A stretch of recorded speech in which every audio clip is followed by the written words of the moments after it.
Hi, Lisa.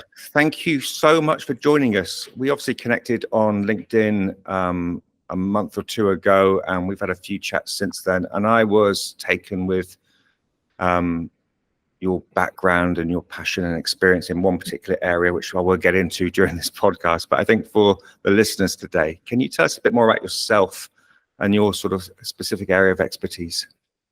Yeah, sure. Hi, Matt. Hi, Ian. Thanks for the invitation to contribute to your podcast. I've been looking forward to this. Yeah, I'm Lisa Colledge. I'm the founder and CEO of Lisa Colledge Consulting. And what I'm doing with that organization is to help organizations improve their innovation, their talent management, their general business performance, right, by modifying their culture.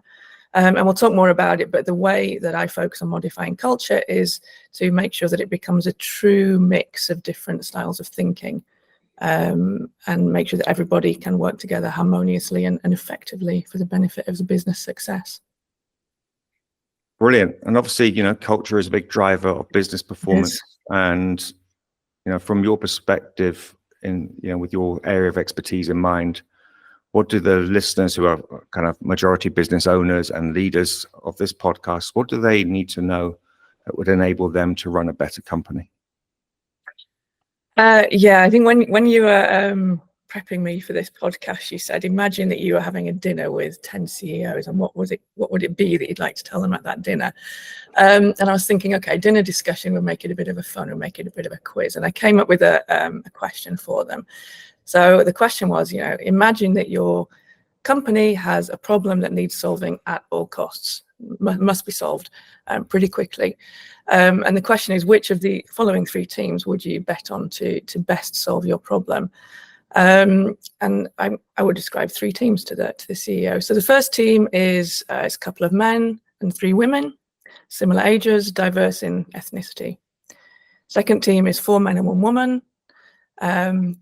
Quite noticeable wide age range, but all European. And the third team is 5 men, similar ages, all from North America.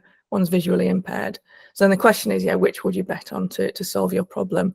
I think it would be a nice discussion for a dinner. People are trying to weigh up the pros and cons of different aspects of diversity that I just kind of hinted at. They probably struggle to answer the question, and that's fair enough because they can't answer the question from the information that I gave. So after a couple of glasses of wine, I'd put them out of their misery. You can't answer the question based on a kind of diversity that you can see.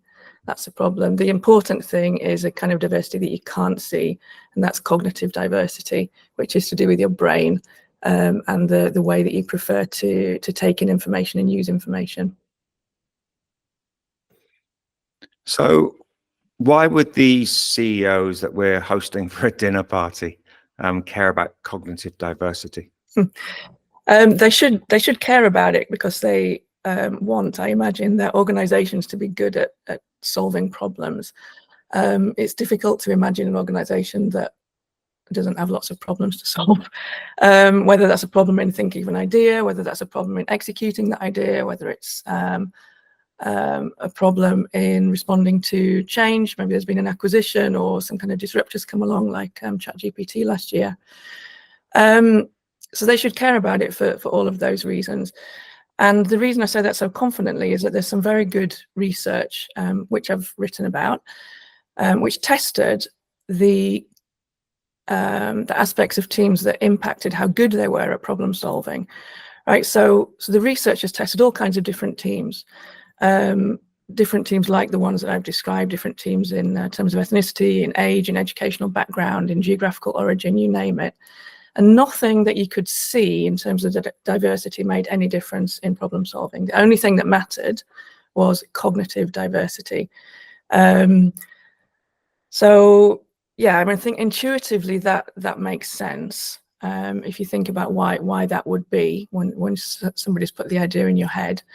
And I'll illustrate that with an example. So let's say you're a numbers person.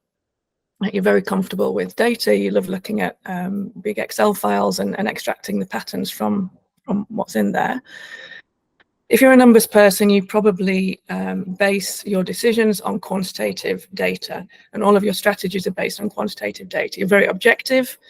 It's very easy for you to share with others why you made a decision because you can point to the evidence, right? It's all in the data. So these are all great skills to have, very good. I'm not saying there's anything wrong with these, very desirable for your business.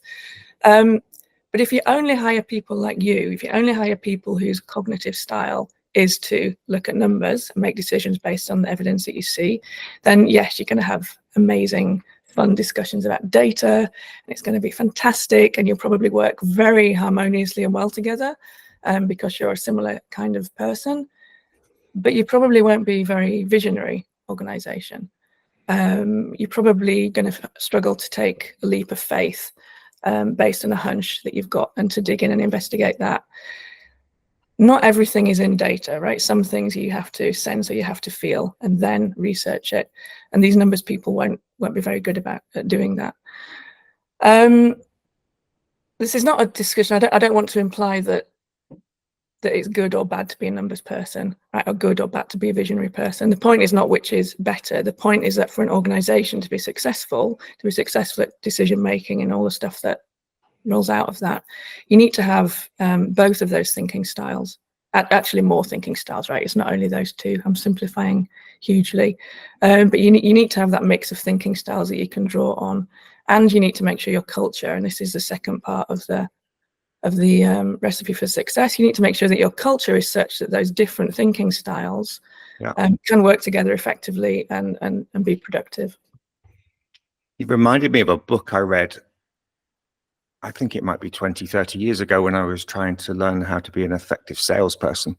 And the book was pointing out those different types. You know, if you're trying to sell to a numbers person, someone highly numerate who needs to see a spreadsheet and the logic, then that's how you present your opportunity. And the same with visionary thinkers who want to imagine, how great it would be to be somewhere else that they're not now. And it makes total sense, and something that Ian and I are exposed to, both in how we have to learn how to work with our team and together, and how we have to work with teams when we're consulting, are the other thinking styles that I think you were hinting at, probably didn't want to name. So we often talk about kind of non-linear thinking, pattern thinking, system thinking, and I'll blow Ian's trumpet. In terms of system thinking, pattern thinking, disciplinary thinking, he's amazing.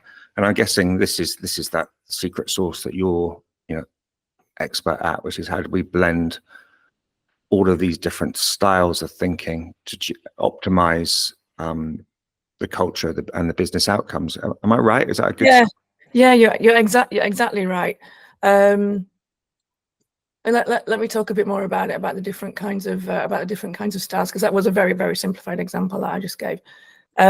So I think it's good if you think about best practice in learning and development, right? It's a good illustration of it. So if you think about how you can most effectively train people to do anything, you need to think about different kind of ways that people like to take in what they're learning, right? Some people like to see a picture, some people like to see text, some people like to have things in writing, some people like to just be talked at and take it in much better through their ears rather than through their eyes.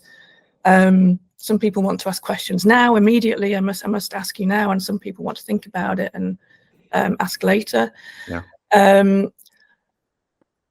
That's a version of cognitive diversity in action. And if you can make your learning and development programs accommodate all of those different learning styles, that's a fantastic example of cognitive inclusion. I think I'm going to go on to talk about something else to illustrate this. So I'm talking about cognitive inclusion because that includes everybody in the world, right? We've all got our preferred style of thinking. Sure, we can learn to think in other ways. We can probably do it okay, but if we want to do our best work, we want to work in our style, which is just inherently us. There are some people, about 30% of people in the world, who are at an extreme of cognitive diversity. They're neurodivergent. Right, so these people have got genuinely different brains. You can see that from brain imaging studies. Their brains are structured differently and they're connected differently. And these people represent kind of extreme specializations of different styles of thinking and different skills. And I want to go into this because this is an important part of the cultural model that I offer in my services. So a few examples, right? Neurodivergent people are people who have ADHD, people who are autistic, people who are dyslexic. There's a whole group of different conditions under that umbrella, neurodivergence. So people who have ADHD, the research shows, are really, really good at taking risks. They're much better at taking risks than people without ADHD. They're more comfortable trying something new. They're a bit quicker to step away from the known and say, it's time to try something different. Right? So, for example, now if you would have a whole company of people like that, you probably wouldn't be in very good shape. But you need some for sure. Dyslexics, they're really, really good at seeing the whole picture very quickly. Right? So I'm not dyslexic, so I tend to zoom into a particular part of a picture and focus on details in one bit, and that might be familiar to other people as well. But a dyslexic person is very good at looking at the whole picture and taking that in very quickly. And they're also very good at predicting outcomes. That's also been shown. They're much better at predicting than non-dyslexic people. And one more example, autistic people are, they're in some ways the opposite of dyslexics, right? They're very focused on data. They're very good at finding patterns in data. And they're also highly rational, right? They're not influenced by social expectations. They're not influenced by what they think they should say because somebody might be upset. Obviously, that's a disadvantage in some other situations, but if you want rational decision-making, objective decision-making, it's fantastic. So that's a few examples of the extremes of cognitive diversity. Everybody has some of those traits, right? You might not be autistic or you might not be dyslexic, but somebody will have some of those traits, maybe to a lesser extent. And I hope it's obvious as I'm talking about this that if you can mix up all of those traits in your culture and make sure that people can work well together, that's a really, really, really strong foundation to have for your organization, for your ability to respond to change and for your ability to stay relevant, and successful. So as you're saying that, I think, people are listening to this with a company and they've got this, maybe hundreds of employees, maybe thousands even. Mm-hmm. And so they have a workforce today and they have a workforce tomorrow that they're probably going to hire. What should they be thinking about, do you think? They should be thinking about setting up a cognitive inclusion program as a strategic priority.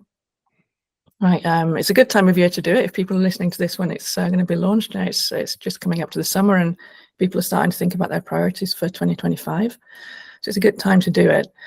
I think what you need to think about with your hundreds or thousands of people in your organization is that with such a high proportion of people being neurodivergent, for those people, they'll be able to work much more effectively if you start a cognitive inclusion program. That they're already in your organization, right? They'll be able to work much more effectively if you start this inclusion program. I hope that what I'm saying makes it clear that if you model your cultural change on neurodivergent principles, that it makes things better for everybody. So then everybody will be able to work more effectively and contribute better to business success. And I think if you have an organization of that size, you're probably also struggling to get the talent that you want these days, and maybe also to retain the talent that you want. So I think it's important to think about the future. If you have one of these kinds of organizations, which is cognitively inclusive, people just love working there. They enjoy it much more. Everybody wants to be successful. They like it, so they don't want to leave. They're going to stay. And they're going to tell their mates or their contacts about it, and you're going to become this like magnet for talent. So it's much easier to attract talent.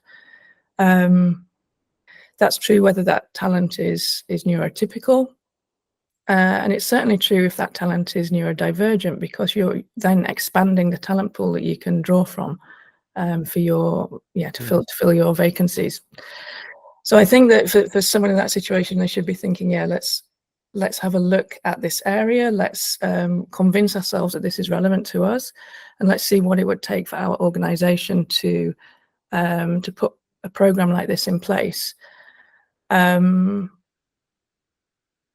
I mean, there's good ways to get started. There's some kind of small steps that you can take to get started. You could have a few webinars, you could have a bit of training, you could run a pilot to build confidence that this is something for you and that it is effective, and that you don't have to get to the end of a program in order to see any change, that you can start to see change very early on, and that will increase as you go through a program.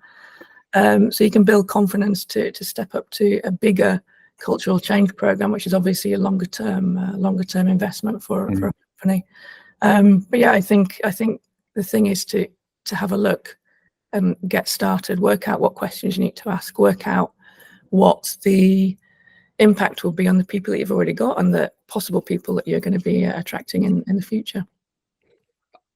I heard lots of really great theory, and I think, Matt, I think you'll agree, it all kind of rings true to me, which I think good thinking does. Mm-hmm. What about in practice? Have you seen it in practice working? Yeah, I definitely have seen it in practice. I mean, what I'm talking about, it's all about enabling your employees to do their best, right? By working more close to their preferred style. And I'll give an example of a change that I led, which really focused on converting a quite toxic environment into making people happy and able to contribute effectively and enjoy it as well. So that transformation that I led saw an employee NPS rating, eNPS rating, increase from -33 to +30 over the course of 3 years. So I'd say it's a long-term investment. But most amazingly of all, those 3 years included a reorganization of that department and COVID lockdowns. So everything we did was virtual as well. So the transformation program, it wasn't only able to compensate for the usually negative effects of a transformation program and COVID, but it actually hugely improved employee engagement, and it was because it focused on all of the kinds of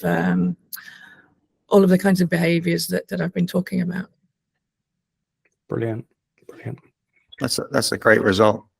Yeah, it was spectacular, and it was lovely to see.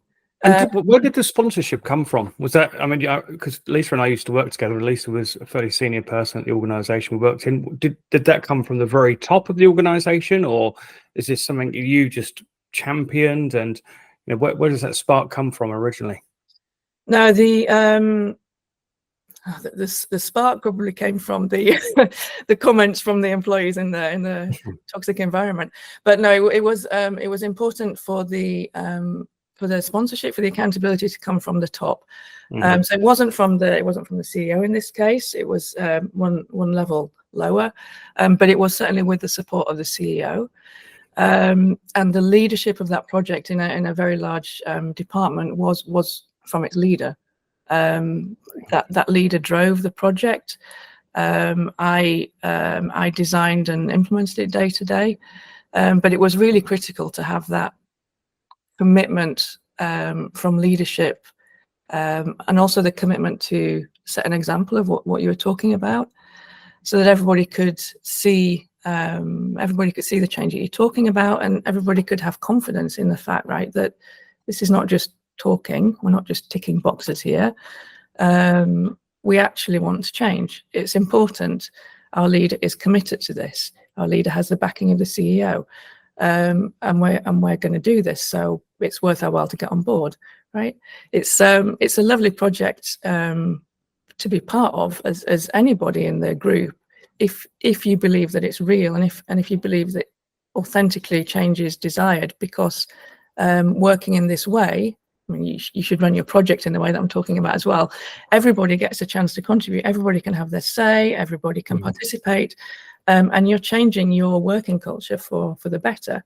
You're allowing yourself and everybody else to do a better job and to learn more and to be happier. I mean, it's a wonderful kind of project. It's scary as well sometimes, because sometimes you just have to take these big leaps, and people do need to sometimes work on faith, but the trick is then that you need to have done enough stuff in advance of that people have the confidence to take that big step.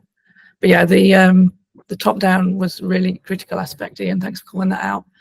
And I should say, yeah, just to kind of give the the summary of what I've been saying, the top down has to be complemented, I think, with the bottom up as well. So it's led from the top, but everybody then in the organization needs to be jointly accountable and contribute to the culture as well. Otherwise you can't really change anything, and you certainly can't sustain it when it moves into maintenance mode. It's really interesting, because I think back on my career and I think about the teams that were wildly successful compared to the teams that struggled. And yeah, I'm very big on techniques and data, as you know, but actually, if I look at those teams, it felt like better places to work as well, the successful teams. It wasn't just the techniques we were using. In fact, probably wasn't the techniques. We were all happier in those successful teams, and the happiness led to the success. I don't think it was the other way around.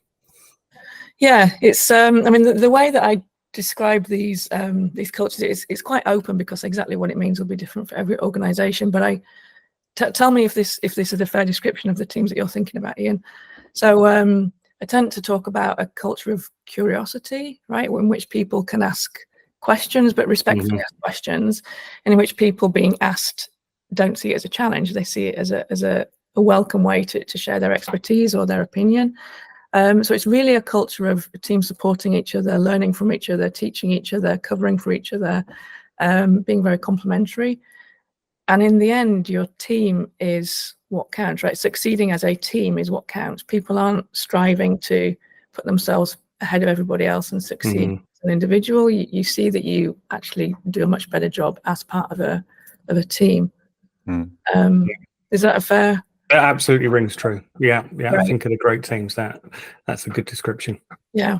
And I mean, there are some techniques that you can put in place to help people to think about how to work in that way.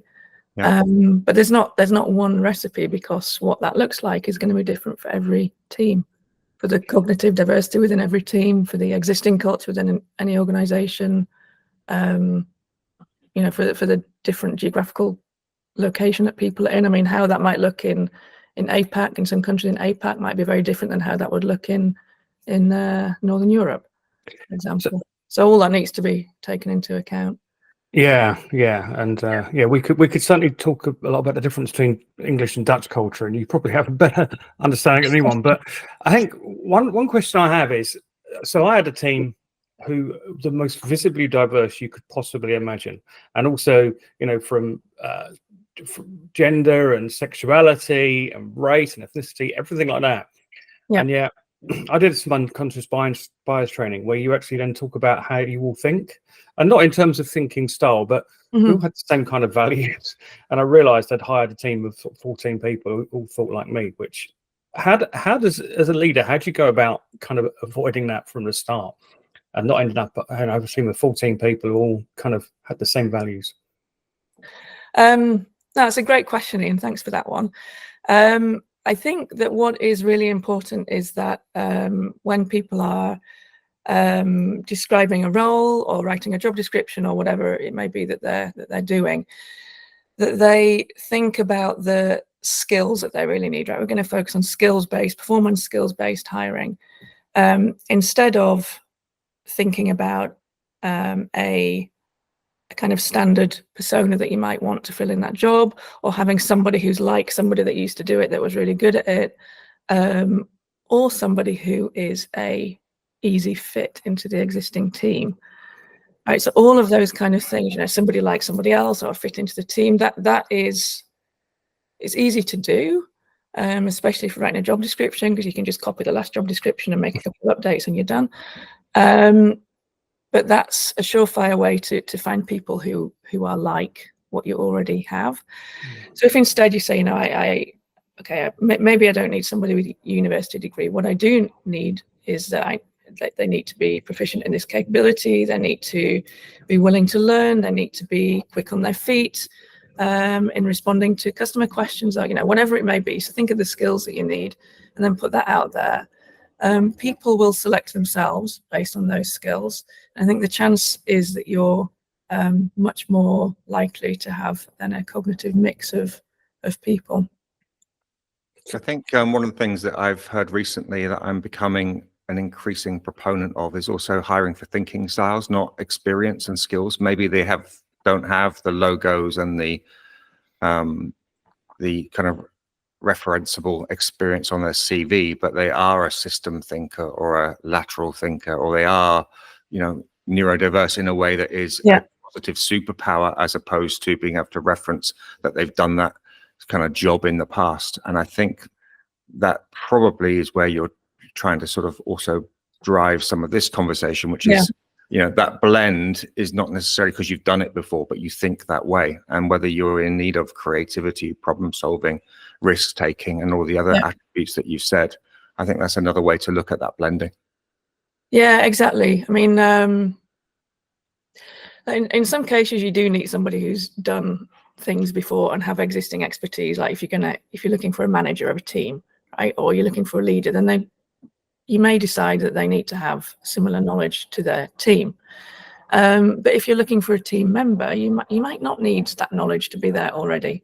Maybe this is something that we can teach you, and actually what we need is that you are curious, or that you know about a related topic, which is kind of linked, but it's not really the core, but it's related, and we think that that'll be useful to bring it in. So you might not need that existing experience. You might decide to go for different skills and then teach the knowledge base. I reposted a great post from a lady called Catherine McCain a while ago, and she actually showed an example about going to a printing shop. She wanted a job done. It was really, really busy, and she saw this young lady who was working very effectively. She was very calm, she was very organized, she was courteous to all the customers. She explained what was going on without any delays, so all good stuff that Catherine thought, I want to have this in my team. And her team was a team of people hiring for jobs. It was looking for talent. This young lady had no experience in looking for talent, but Catherine thought, I think that all the other skills are fantastic. This is exactly what I need in my team. So I'm going to ask you if you're interested, and I'll teach you how to look for talent. Right. So that's a great example of skills-based hiring. It's probably if you're the leader of that team, you wouldn't have invited the young lady, because you probably need a bit of experience at hiring talent. But that's what I mean. It depends on exactly what you're looking for. What I like about this conversation is it's highlighting the fact that this is heavily nuanced, and there is complexity in here, which for many listening will be the reason why they don't like this conversation. We love things to be simple and binary and fits neatly into boxes, and there's nothing about this conversation that fits neatly into any boxes, other than we have to navigate the complexity. We have to fit the right people to the right areas of the business. We have to address this with a level of sensitivity and nuance that it actually demands. And there's so many overlapping concepts. We've mentioned words like culture. We've touched on traits that are related to psychological safety. We've talked about how the best teams functions, which reminded me of the 5 dysfunctions of a team and how we put the company first and that pyramid. We've talked about neurodiversity and cognitive biases, and whether you're hiring and how we address the current workforce. It requires expertise like yours, for sure, to try and navigate this. But what I would probably, if I had at the same dinner party we were talking about, I would say, whatever you do, don't try and dumb this down, would be what I would probably encourage. This requires, as you said, a commitment from leadership to do this properly, to not simplify it, not to make it a tick box exercise, which is always the worry that I have when I kind of hear things like diversity programs. Yeah. You have to do it properly. You have to really mean it, and there has to be some intent behind that. And I think from my own sort of experiences, there's a couple of things that I think are really important. One is, education, to know what these different forms of neurodiversity are within, in the first place, and to train managers and leaders in all of those different styles, attributes, etc. It also has to enable, from the thing that I've seen both personally and professionally, is you have to enable every employee to teach who's managing them and their colleagues about them. So, Ian and I have had to teach each other about ourselves and how we work in order to optimize how we work together. And I think unless you feel in a safe place where I can say, listen, I need time to think, was the example that you gave earlier. I'm one of those people. I'll Yeah. consume this information, but I can't go and on the spot come out with the right answer, a good answer, or an answer that I would be happy with. Can I go away and think about this and come back to you? And there are obviously many examples, other examples, but I think I'm sort of in my head, because I'm quite a visual thinker, I'm seeing this kind of triangle, which is kind of, you've got this kind of commitment at the top as one key stakeholder. You've got this kind of education and kind of knowledge that exists in the business about all of this important stuff. And then you've got this empowerment of the individual to teach and push the information back into that about them, to allow them to optimize for the individual, as opposed to saying, you are ADHD, you are autistic, you are that thinker. I think your point is, we're a little bit of all of it sometimes, or we're a lot of it sometimes. And again, that idea of nuance is incredibly important. But I would also say that you can get a long way without it being this massive project. You can, it's one of the things that Ian and I talk about, with whether it's strategy, goals, metrics, culture, whatever we're talking about. It's a journey, and it's commitment to the journey. And I think that's what you're saying as an underlying message as well. Is you got to want to be on the journey. You've got to see the value in the journey and displaying excellence in an area, which is something we talk a lot about. But you have to start the journey with intent as well. You have to start, yeah. I mean, I'd say if there are people listening who think, okay, how can I start? Let me give you a couple of things to try, right? Just to show that you can take a small step as a leader, setting an example, and make a difference. So one thing would be to say, I'm not going to join any meetings anymore unless an agenda is circulated a day in advance and stuck to, right? That this is a small thing. Maybe some leaders already do that, but maybe not consistently, or maybe not explicitly. But saying something like that would be really helpful for the many people amongst us who don't like to go into surprising situations. They prefer things to be predictable, and they prefer to have been able to do a bit of prep, right? So that's one thing, quite an easy thing for a leader to do that would make a big difference. Another thing I'd say will be just the example that you gave, Matt. You said you're a person who likes to think about stuff and ask questions later. But considering in a large organization, how many meetings or brainstorms or whatever say, we have to make a decision in this meeting, and how many people's input that is excluding. So as a second tip, I'd say is, if we do want to get good input from people in order to make a decision, that you allow people to input in the meeting, but you also give them a defined amount of time afterwards to email, put something on Teams, or whatever system it is that the company uses to contribute in a more thoughtful way afterwards, if that's their preferred style. It just takes a little bit more planning, right? It's only a few more days. It probably doesn't make that much difference to the outcome of the decision, just giving a little bit more time. But just those couple of things, a leader deciding to do just those couple of things would make a big difference. And I think they'll already see, okay, that's a couple of easy steps that we can take, which allow some people in our organization to work more in their preferred style, and we're starting to see better results.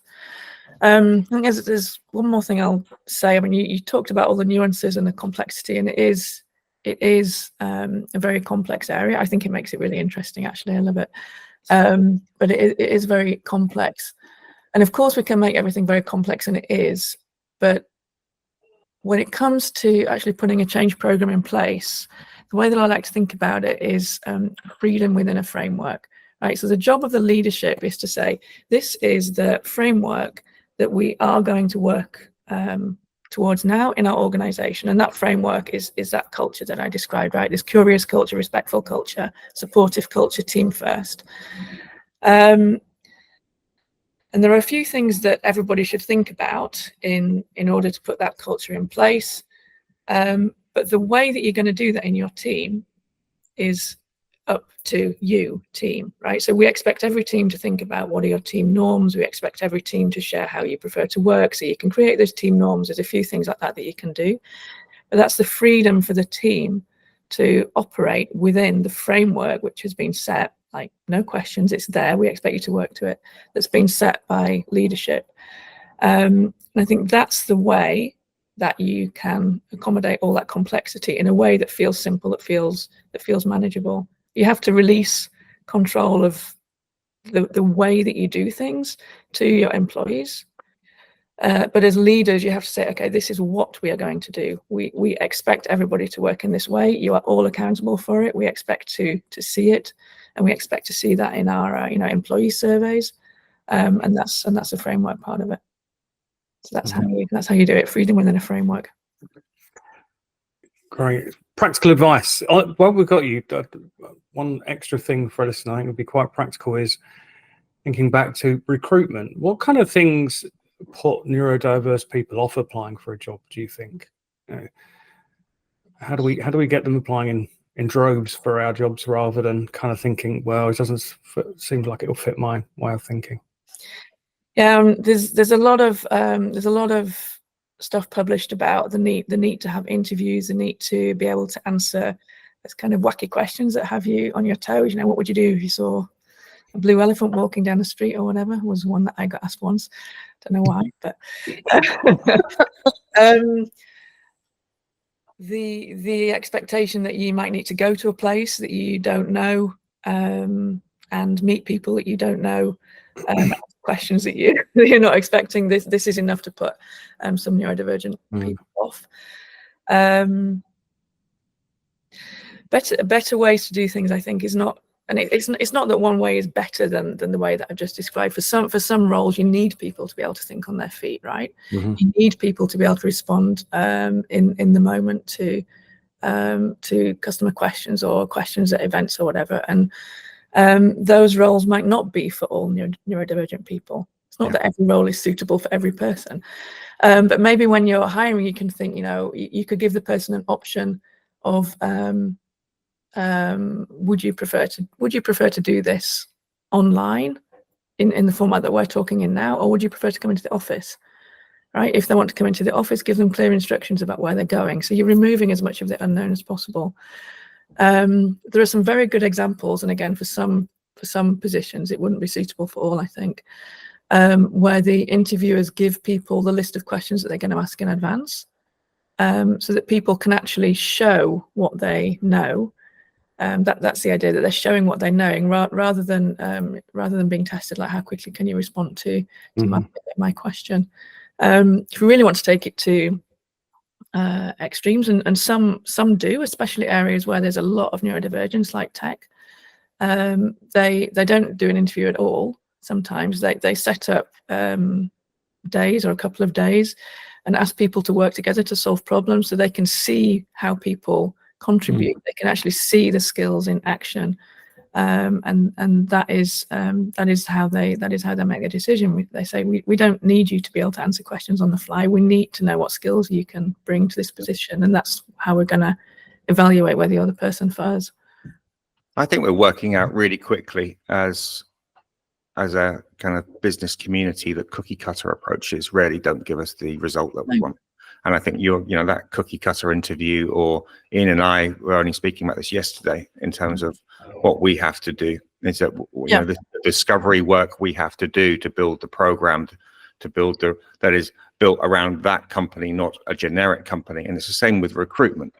There are very few things where one size fits all. Yeah, and as you said earlier, doesn't necessarily mean you're putting the brakes on and applying masses of creativity. You can create frameworks and systems and processes that provide acceleration, but you don't, and not drag. But the importance is you are willing to apply a variable approach where it is applicable. Yeah, for sure. But I think there's been a lot of progress in, if we talk about hiring, the way that people hire and the way that they conduct interviews, and that's great, right? This is all progress. Things are much better than they were 20 years ago, 30 years ago in this area. I'm not saying that that's bad or was a waste of time. Absolutely not. But what I'm talking about now is the next the next frontier, the next step. It's a way to keep on improving, and a way to keep on competing and being relevant, quite honestly, in this much more competitive environment where your talent's got so many more options to go than just your organization. You're going to do something to attract the talent that you need. Yeah. Do you think we're at a point where people can be open about their neurodivergence in a job application? Sometimes. Sometimes, sometimes you hear people who have shared it, and they've been very positively, well, yeah, positive surprised. I think it is fair to say surprised by the response. I think it's fair to say more often people are nervous about doing it, and will often report some negative responses. To be fair, I think often the negative response is down to the person responding just not really knowing what they should do with the information. You know, if I would say to you, I'm autistic, you don't necessarily know, okay, you know, you're autistic, this is fine, you know, maybe it doesn't make any difference to you, but what should you do? How should you change your behavior?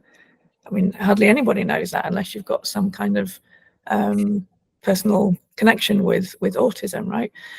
I think in the whole culture change approach that I'm talking about to organizations and getting the best out of everybody, it doesn't actually matter then whether somebody wants to say that they're autistic or somebody even knows that they're autistic, because if you have this this culture of being open to different styles, of respecting that people can provide value even if their way of going about providing it is different to yours, or it might feel a little bit odd, maybe they feel a little bit antisocial, that might commonly be the case for someone who's autistic, then it really doesn't matter whether people want to say it, because they will be better able to contribute their value anyway.